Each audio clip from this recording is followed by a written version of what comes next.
겁돌이는 자신이 한반도에 들어왔다는 사실을 몰랐습니다.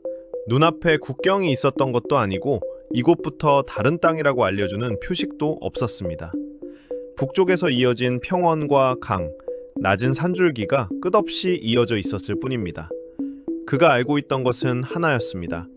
사흘 전부터 짐승의 발자국이 남쪽으로 향하고 있었고 그것을 놓치면 아이들에게 먹일 고기가 없다는 사실이었습니다. 겁돌이는 진흙에 찍힌 발굽자국 위에 자신의 발을 올려놓았습니다. 조금 전까지 사슴이 밟았던 자리였습니다. 그가 한 걸음을 내디디자 뒤에 있던 사람들이 따라 움직였습니다. 누구도 새로운 땅을 찾으려 하지 않았습니다. 그들은 그저 저녁까지 살아남으려 했습니다. 그런데 아주 오랜 시간이 흐른 뒤 사람들은 묻게 됩니다. 한반도에 처음 온 사람은 누구였을까?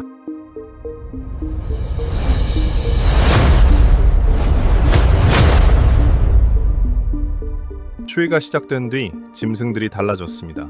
계절마다 물을 마시러 오던 강가에서는 사슴과 들소의 흔적이 줄었고 며칠 전부터는 새로 찍힌 발굽조차 찾기 어려웠습니다. 사냥꾼들은 빈손으로 돌아왔고 사람들이 모아둔 마른 열매와 뿌리도 빠르게 사라졌습니다. 어른들은 아이들이 잠든 뒤에야 남은 음식을 나눴지만 아침이면 가죽 주머니의 바닥이 그대로 드러났습니다. 그날 겁돌이는 강 아래쪽에서 사슴무리의 흔적을 발견했습니다.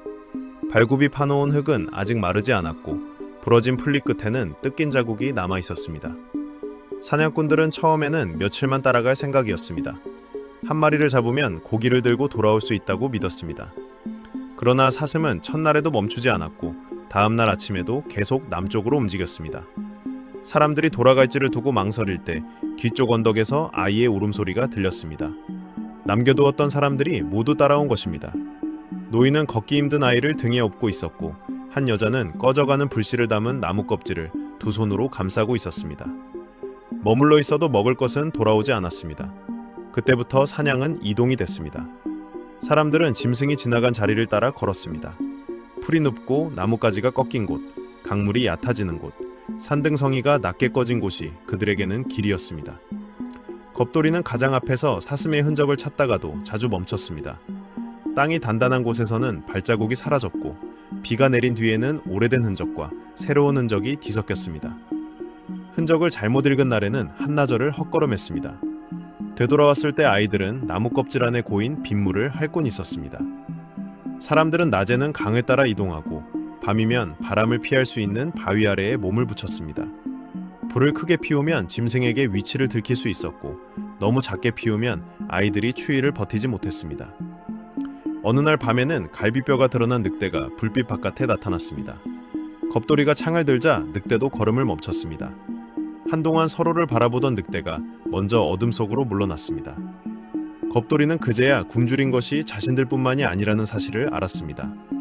사슴을 따라가는 늑대와 사람 사이에는 정해진 길도 먼저 갈 권리도 없었습니다. 살아있는 것들이 모두 같은 방향으로 밀려가고 있었습니다. 며칠 뒤 사슴의 흔적은 넓은 강 앞에서 끊겼습니다. 강 건너 진흙에는 다시 발굽자국이 이어져 있었지만 가운데 물살은 검고 빨랐습니다. 사람들은 곧바로 들어가지 않았습니다.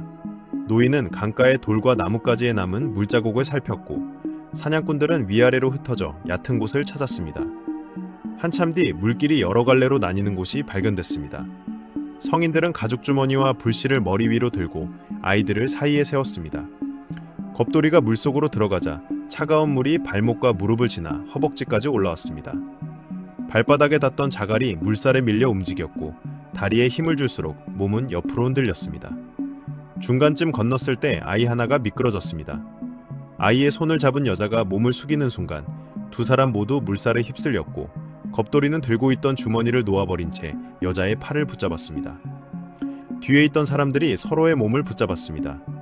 가장 앞에 사냥꾼이 강바닥에 창을 박아 버티는 동안 아이는 여러 손을 거쳐 반대편으로 옮겨졌습니다. 모두 건너왔을 때 겁돌이가 들고 있던 주머니는 보이지 않았습니다. 안에는 말린 먹이와 불을 살릴 마른 풀이 들어있었습니다. 사람들은 강 건너에 주저앉아 한동안 움직이지 못했습니다. 되돌아가 주머니를 찾을 힘도 다시 차가운 물에 들어갈 이유도 남아있지 않았습니다. 그들은 강을 건너 새로운 땅을 선택한 것이 아니었습니다. 앞으로 가는 것만이 남았을 뿐입니다. 해가 기울 무렵 사람들은 바람을 피할 수 있는 바위 그늘을 발견했습니다. 겁돌이는 젖은 나뭇잎을 걷어내다 검게 변한 흙을 보았습니다. 처음에는 번개가 떨어진 자리라고 생각했습니다. 그러나 검은 흙 주위에는 불에 그을린 돌이 둥글게 놓여 있었고 그 안쪽에서는 잘게 부서진 뼈 조각이 나왔습니다.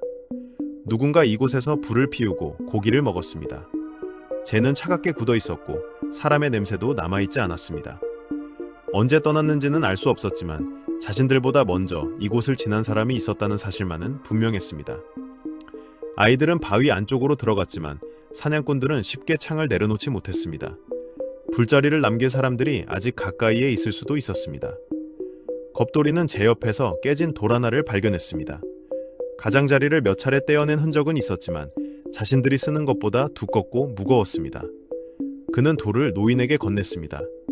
노인은 손가락으로 나를 훑어보다가 자신들의 석기 옆에 내려놓았습니다.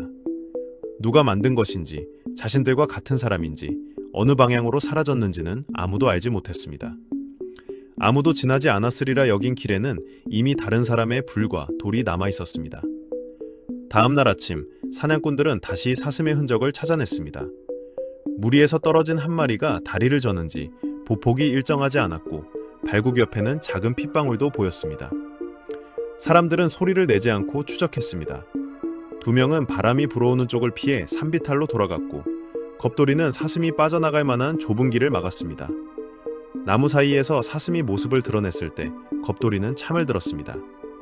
며칠 동안 그토록 찾던 고기였지만 거대한 뿔이 자신을 향해 흔들리는 순간 다리가 먼저 굳었습니다. 사슴이 달려오자 겁돌이는 결국 옆으로 피했습니다. 그 틈을 지나던 사슴의 옆구리에 뒤쪽에서 날아온 창이 박혔지만 사슴은 창을 매단 채 숲속으로 사라졌습니다. 사람들은 겁돌이를 꾸짖을 힘조차 없었습니다. 고기를 기다리던 아이의 시선을 피해 겁돌이가 고개를 숙이자 바닥에 떨어진 피 한 방울이 보였습니다. 겁돌이는 창을 다시 움켜쥐고 핏자국을 따라갔습니다. 핏방울 사이의 간격은 점점 좁아졌고 얼마 지나지 않아 눈과 진흙이 짓밟힌 장소가 나타났습니다. 그러나 그곳에 사슴은 없었습니다. 가죽을 벗기고 살을 잘라낸 흔적만 남아 있었습니다. 짐승이 물어뜯은 자국이 아니었습니다. 날카로운 돌로 힘줄을 끊고 고기를 떼어낸 흔적이었습니다. 누군가 겁돌이 일행보다 먼저 사슴을 발견한 것입니다. 겁돌이는 주위를 둘러봤습니다. 진흙에는 자신들보다 조금 작은 발자국들이 여러 개 찍혀 있었고 그 옆에는 아이의 것으로 보이는 작은 흔적도 섞여 있었습니다. 사슴에 박혔던 창은 사라졌습니다. 대신 피 묻은 자리 옆에 깨진 돌조각 하나가 떨어져 있었습니다. 그날 이후에도 사람들은 강과 계곡을 따라 이동했습니다. 어떤 곳에는 아무 흔적도 없었고 어떤 곳에는 오래전에 깨진 돌과 차갑게 식은 불자리가 남아 있었습니다. 때로는 자신들과 다른 발자국을 발견했고 멀리서 피어오르는 연기를 본 날도 있었습니다. 그러나 그들이 어디에서 와서 어디로 갔는지 확인할 방법은 없었습니다. 겁돌이는 더는 자신들만 이 길을 걷고 있다고 생각하지 않았습니다. 먼저 지나간 사람이 보였다고 해서 그가 최초일 리도 없었습니다. 그 사람 역시 더 오래된 불자리와 낯선 돌을 보았을지 몰랐습니다. 한반도에서 발견된 가장 오래된 구석기 유적들의 연대는 지금도 논쟁 중입니다. 사람의 뼈와 DNA가 거의 남아있지 않아 그들이 어떤 인류였는지, 어느 집단에서 왔는지도 확정하기 어렵습니다. 석기는 그곳에 사람이 있었다는 사실을 알려주지만 그 사람의 얼굴이나 언어, 자신을 무엇이라 불렀는지는 말해주지 않습니다. 비슷한 돌이 멀리 떨어진 곳에서 발견되더라도 사람이 이동한 것인지 기술만 전해진 것인지 구분하기 어려운 경우가 많습니다. 북쪽의 평원과 강을 따라 내려왔을 수도 있고 서쪽의 넓어진 육지를 거쳐 들어왔을 수도 있습니다. 서로 다른 시기에 여러 방향에서 이동했을 가능성도 있습니다. 하지만 어느 길이 최초였는지는 알 수 없습니다. 확실한 것은 그들 앞에 한반도라는 목적지가 놓여 있지 않았다는 사실입니다. 멀리서 다시 사슴 울음소리가 들렸습니다. 겁돌이가 고개를 들자 앞서 걷던 사람들도 멈췄습니다. 누군가 남쪽을 가리켰고 아이를 업은 노인이 먼저 몸을 돌렸습니다. 겁돌이는 가죽 주머니 속에 넣어둔 낯선 돌조각을 잠시 만져봤습니다.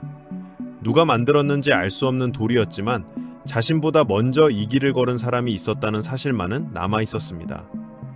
사람들은 다시 사슴 소리를 따라 걷기 시작했습니다. 누군가는 먹이를 쫓아왔고, 누군가는 추위를 피했으며, 또 누군가는 다른 사람들을 따라 움직였을 것입니다. 그렇게 서로 다른 시간의 발자국이 이 땅 위에 계속 겹쳐졌습니다. 한반도에 처음 온 사람이 누구인지는 알 수 없습니다. 어쩌면 한반도의 시작은 한 사람의 도착이 아니라 살아남기 위해 멈추지 않았던 수많은 이동이었는지도 모릅니다. 우리가 고향이라 부르는 곳도 누군가에게는 처음 지나던 낯선 땅이었습니다.